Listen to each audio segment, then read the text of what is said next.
Welcome back. I've been reading Campfire Cooking, Book 5. And here's a good enough summary on the first half. Chapter 1. Shopping in a Ceramics Workshop. Mukoda and his party return to town after defeating the Cyclops. Guildmaster Yorn is already waiting for them, after how quickly they handled the first request. They head straight to the guild's butcher shop. It's massive. Over 40 workers moving in practice rhythm. Then, Mukoda casually mentions he has a Cyclops that needs processing, and everything stops. The room goes silent. Head Butcher Horace immediately steps forward and escorts them to a second facility, one large enough to handle something of that size. As he inspects the body, Horace can't hide his surprise. The Cyclops is in remarkably good condition. Almost too good. The only issue is the eye. Since that's where the most damage was done, he can't offer a full price for it. Fell visibly sulks. He knows exactly why. Even if money isn't an issue, the idea that his contribution reduced the value bothers him more than he expected. Mukoda quickly tries to reassure him, but the mood lingers. Meanwhile, the butchers are staring, not at the Cyclops, but at Fell, a monster speaking fluent human language. Fell seizes the moment. Lifting his head proudly, he declares that speech is the mark of all legendary beasts. The workers murmur among themselves, comparing him to stories of ancient dragons. Fell scoffs, comparing ancient dragons to boring old people with too much time on their hands. The room bursts into laughter, and the tension breaks. Mukoda then unloads additional monsters, a black serpent, several bird-type creatures, for processing. With that much work ahead, he knows it'll take a day or two, which leaves him with time to enjoy the day.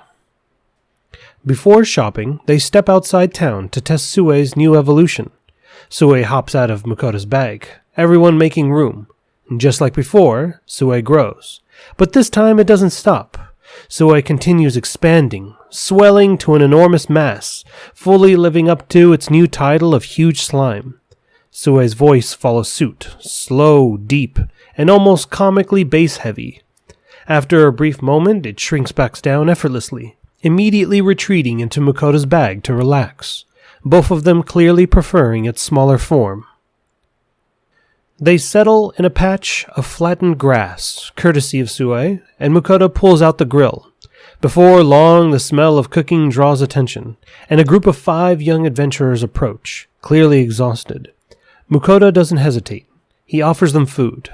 They introduce themselves as Stormbringer, a party of childhood friends who recently became E-rank adventurers. Now able to take on Monster's subjugation quest, they had eagerly accepted a job to deal with a brown boar threatening farmland in the nearby town.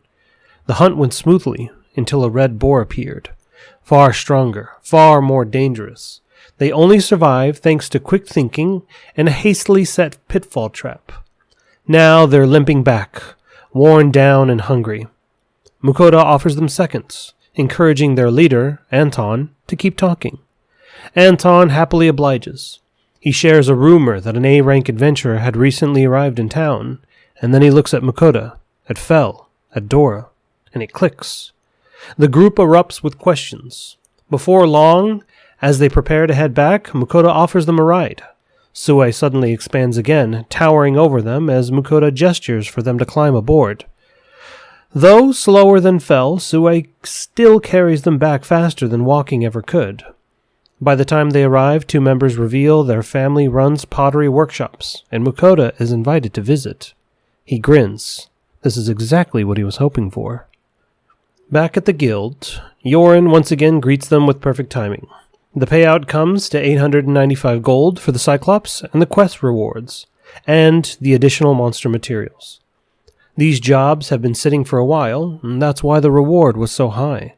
As Mukoda leaves, the Stormbringer party is already waiting. Their first stop is the Ida Workshop, the most popular shop in town. It carries a mix of Japanese and European-style ceramics.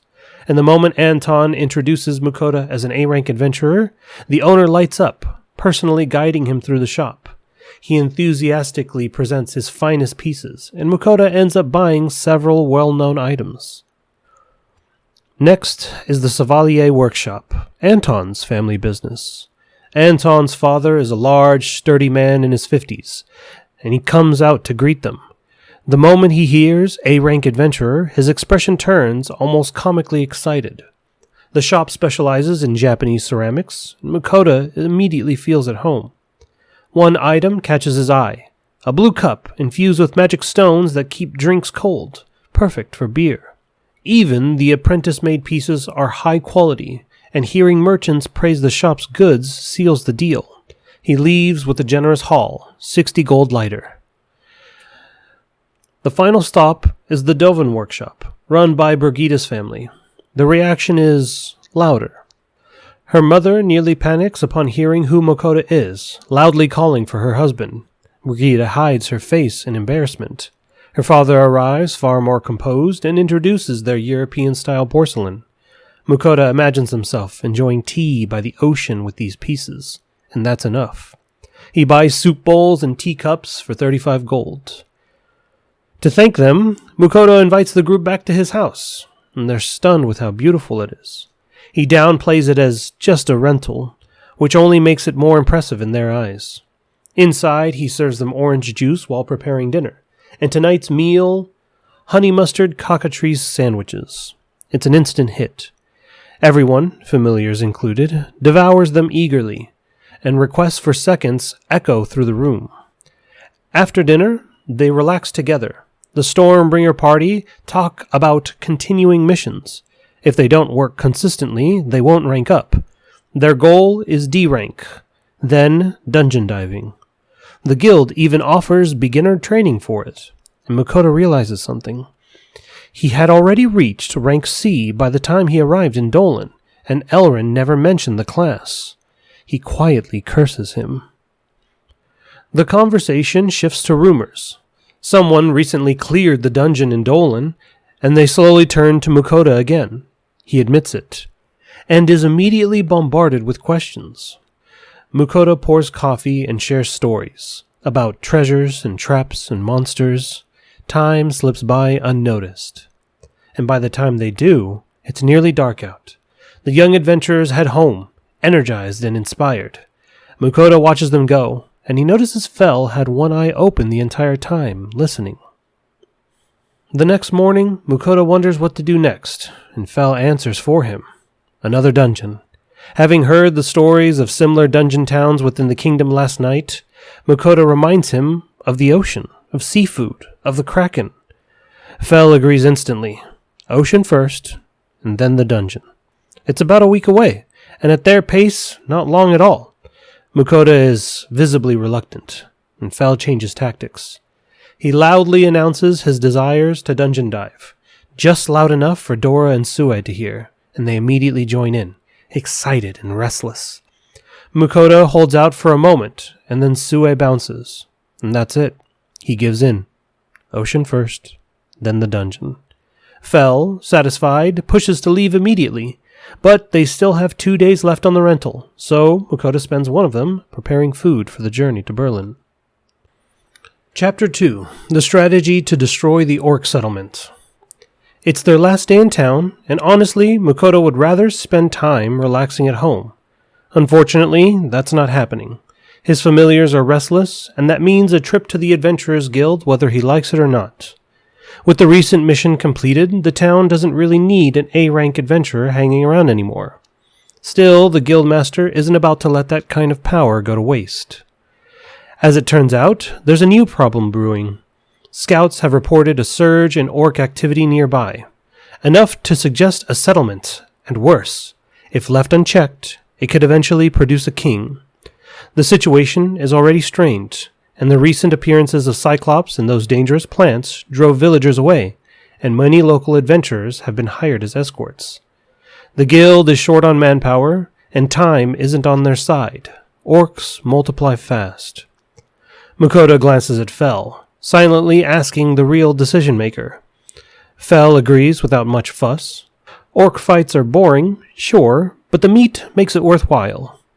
With that settled, the guildmaster introduces the party joining them, a group of large, intimidating men called Shadow Warrior. Despite their appearance, they greet Makoto warmly.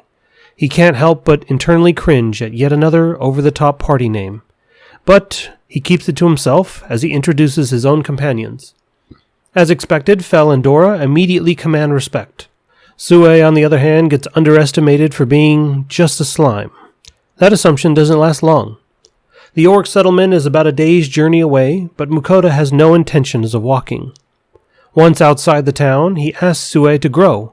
In an instant, the slime expands to its massive size, shocking both the guildmaster and the Shadow Warrior party. Mukoda casually invites them to climb aboard. Riding Sue, with Mokoda himself on Fel, they tear through the forest at an incredible speed. They find the settlement easily. A cluster of crude huts, around 200 orcs, no king, thankfully. The plan is simple, the usual. Fel, Dora, and Sue go charging in. What follows is less of a battle and more of a one-sided annihilation. The forest echoes with the screams of orcs as Fel's earth magic crushes everything in its path. Dora's ice magic freezes and shatters, and Sue's acid melts away anything that gets too close. The clearing that they leave behind is carved through sheer destructive force. Watching from the sidelines, the member of Shadow Warrior can only stare in stunned silence, equal parts awe and relief that these monsters are on their side. A few orcs manage to slip through the chaos, and Mukoda steps in. He drives his sword straight through one, only to take a counterattack to his side. For a split second, panic, but Fel's magical barrier holds firm, leaving him unharmed. Regaining composure, Mukoda retaliates with earth magic, finishing the orc cleanly. The remaining stragglers are quickly handled by Shadow Warrior, and just like that, it's over. The speed of it all leaves everybody a little shaken. For a settlement of this size, casualties would be normally expected, but this time there are none. Mukoda stores the bodies in his item box while others set about burning the huts. It's standard practice. Leaving them intact will only invite more monsters to reuse them. As the flame rise, the conversation turns heavier. There are no female orcs or goblins. To reproduce, they rely on other creatures, including humans. If any human victims are found, their bodies are burned as well. They're not returned home. It's an unspoken rule. No family should have to see their loved one like that, and for the victim, it's a mercy too. It also prevents them from rising as undead. Mukoda hesitates and then asks the question that's been bothering him. What if they're still alive? And the answer is grim. Most take their own lives soon after being freed, and those who don't are often too broken to return to normal life, taken into temples for constant care. Hearing this, Mukoda's view of Shadow Warrior shifts. He had assumed they'd chase these missions for the money. Now he sees something else, something heavier, more resolute. Quietly, he makes a promise himself to do the same. With the mission complete, they prepare to head back, but not before the familiars loudly demand food. Mukoda invites everybody to join them for a meal. Today's menu? Hamburgers.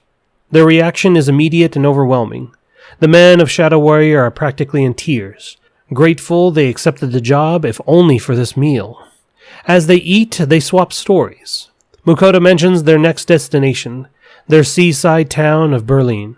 The group lights up, sharing fond memories of the place and its incredible seafood. Mukoda's mind immediately drifts to all the dishes he can make. Meanwhile, Shadow Warrior reveals their next stop, Aveling, known for its dungeon. They joke that dungeons have a way of bringing people together, and maybe they'll meet again. Mukoda thinks back to Iron Will, and agrees. The journey back begins. Shadow Warrior once again riding atop a massive Sue. At the guild, they report their success and prepare to collect the rewards. Shadow Warrior, however, refuses an even split. Despite the scale of the mission, they insist they barely contributed and choose to take only a third. Mukoda doesn't argue. Money isn't his priority. Meat is. When the guild master asks if regular gold coins are acceptable, Shadow Warrior is confused. Until Mukoda casually explains he's used to being paid in large gold coins. That earns a round of impressed whistles. A ranks are really something else. Back at home, it's their final night in town. Mukoda decides to go all out, preparing a salt-crusted baked meat as their special meal. The process takes time, much to the impatience of his familiars. but the result is worth it. The moment they have it, they're hooked. The evening wraps up the usual way. Full stomachs, desserts, and a bath. Lastly, Mukoda makes his weekly offering to the gods. The moment he claps his hands, the familiar chorus begins. It's been a week, and Ninrir wastes no time complaining. Mukoda, however, has his own frustrations to air. What was supposed to be a sacred act has turned into something else entirely. A constant stream of voices in his head, all begging for items. That actually stuns them into silence, briefly. And then the requests resume. Ninrir asks for cakes, as always. Kishara requests anti-aging lotion, worried about wrinkles. Agni goes for alcohol, premium black beer, and even Australian wine. Ruka follows Ninrir's lead with sweets, and the remaining two settle for whiskey, although Mukoda bluntly points out that it's low grade. The comment doesn't go unnoticed. Hephaestus and Vaughn try to casually probe at his level, but Mukoda snaps back, still irritated about the skill they forced on him. In the background, the goddesses laugh at their failed attempt. In the end, Mukoda places the offerings on the altar, watching as they vanish into a beam of light. The gods tease him about his next dungeon dive before the connection abruptly cuts, and Mukoda can only sigh. The next morning, they all say their goodbyes and set out. 6 days pass with little action, and the familiars grow restless. Fel and Dora repeatedly push to move faster, eager for a fight, and then finally, the scent of prey. A troll. Fel calls dibs, but Dora reaches it first. The two immediately begin to clash, their tension rising fast enough that Mukoda has to step in before it escalates. He can't help but to wonder if Vaughn's blessing has started to affect them. If this keeps up, they're going to need more frequent battles just to burn off the aggression. Before long, a new scent reaches them. Salt in the air, the sea, and soon after, their next destination comes into view. Interlude. The three heroes entering the kingdom of Marvel. Still on the run, Kaito, Kanon, and Rio continue pushing through the forest, putting as much distance as they can between themselves and the Regiseer Kingdom. Rio, thankfully, has recovered enough to walk on her own again, and her return makes an immediate difference. With their spellcaster back, fights against monsters become smoother, more controlled, less desperate. But things aren't as easy as before. Without the kingdom's financial support, every battle now carries weight. Instead of leaving behind what they kill, they carefully store each monster into their item box. Everything has value now. Everything matters. During her recovery, Rio didn't just rest, she studied. She managed to keep a few of the magic tomes the kingdom had lent her, and with time to think, she started noticing something strange. The incantations weren't consistent. Different books used different chants for the same spells, and that's when it clicked. The words themselves weren't the source of magic, they were just a tool, a way to help the caster form a clear mental image. And for them, that part came easy. They were from Japan. They grew up watching anime, movies, and stories filled with magic. Visualizing a spell wasn't something they had to learn, it's something they've been doing for years. To prove it, Rio demonstrated. Without a word, she cast Windblade. Clean, instant, no chant. Kaito and Kanon were stunned, and they are immediately thrilled. The idea that they could finally stop shouting out embarrassing spell lines was more than enough to motivate them to do it themselves. At first, though, not much happens. Turns out, understanding a theory and actually doing it are two very different things. Still, they stick with it, and after days of practice they manage it. No chance, just magic. By the time they emerge from the forest, they cross another invisible line, not just in distance, but in independence, which makes their next problem all the more obvious: their gear. The armor that they're wearing still bears the emblem of the Regiseer Kingdom, the very place they're fleeing from. Walking around like that is practically an invitation to be caught. Selling it isn't an option either. Anything that recognizable would draw attention, so they make a quiet decision. Using earth magic, they dig a deep hole and bury their equipment, leaving behind the last visible ties to the kingdom. It's a small act, but it feels significant, like cutting a thread they can't reattach. The forest eventually gives way to farmland, a sign of civilization, and hopefully safety is close. Before long, they come across a farmer and cautiously ask for directions. The answer they get almost feels unreal. They're already at the border. They do their best to keep their reactions in check, hiding the surge of relief and excitement threatening to show, because for the first time since they started running, freedom is right in front of them. Chapter 3. The Town by the Sea. As usual, the moment they arrive in town, Mukoda heads straight for the Adventurers Guild. This time, he's directed upstairs to meet the guildmaster personally. Marcus is exactly what you would expect from a seaside town. A large, rugged man with an eye patch and the mannerisms of a full-on pirate. The vibe is so strong it almost feels intentional. Unfortunately, the news he brings isn't very exciting, at least at first. The town has plenty of adventurers already, so there aren't any high-level requests waiting around. But then he mentions it. A kraken. Spotted just off the coast. And suddenly things get interesting. No one in town wants to take the job. Fighting a kraken means risking your own boat. And you're out in the open water. It's practically suicide. It's a battle on the monster's term. In its domain. Fel, of course, is immediately interested. Not for the challenge, but for the taste. Apparently, kraken meat is delicious. Marcus is caught off guard. He didn't even know it was edible. But Mukoda quickly connects the dots. Just like back on Earth, not every culture eats squid or octopus. It makes sense that in this world they would have the same kind of differences. Alongside the request, Marcus also asks about buying Mukoda's dungeon drops. Being so far from any dungeon, the town rarely sees any items like those. Mukoda agrees, though he'll need time to take inventory first. With a recommendation letter from Marcus smoothing things over, finding a place to stay was easy. They were shown a few options, but one stands out immediately. A former noble's villa. Spacious, comfortable, and most importantly, equipped with a large kitchen. It's perfect. There's room for everything. A big garden and a living area for the familiars, and plenty of space for Mukoda to cook without feeling cramped. That night, he decides to take advantage of both the kitchen and some leftover minotaur meat from the dungeon. Dinner is hash beef rice, served on the plate he bought from Nijov, no less. He wheels it out on a trolley, and before he can even say anything, his familiars are already eating in complete silence. No comments, no pauses, just pure focus. As always, no matter how much they eat, they still have room for dessert, and some things never change. Afterwards, it's a bath and then bed. Technically, the house has 7 bedrooms, more than enough space for everybody. But after traveling so long together, they all end up in Mukoda's room anyway. The next morning, reality sets in. They're standing at the shoreline, staring out at the ocean, and one very obvious problem. How exactly are they supposed to fight a kraken out there? Mukoda turns to Fel for answers, and Fel proudly explains that last time he fought one from a cliff using lightning magic. Mukoda immediately snaps at him for accepting the job without thinking it through. Their first idea is simple: borrow a boat. And that idea dies just as quickly. Every fisherman refuses.